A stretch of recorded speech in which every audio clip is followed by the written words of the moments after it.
আমি ভিডিও বানাতে চেষ্টা করছি। তাহলে এটা আমি ইংলিশে কিভাবে বলবো?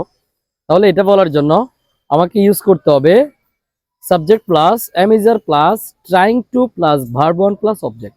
তাহলে খেয়াল করো, I am trying to make videos. আমি ভিডিও বানাতে চেষ্টা করছি। We are trying to make videos. আমরা ভিডিও বানাতে চেষ্টা করছি। You are trying to make videos. তুমি ভিডিও বানাতে চেষ্টা করছো। They are trying to make videos. তারা ভিডিও বানাতে চেষ্টা করছে। He is trying to make videos. সে ভিডিও বানাতে চেষ্টা করছে। She is trying to make videos. সে ভিডিও বানাতে চেষ্টা করছে। আমি ইংরেজি শেখার চেষ্টা করছি। I am trying to learn English. আমি ইংলিশ শেখার চেষ্টা করছি।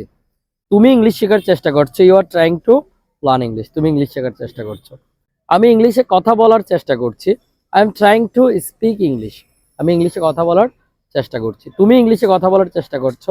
You are trying to speak English করছে।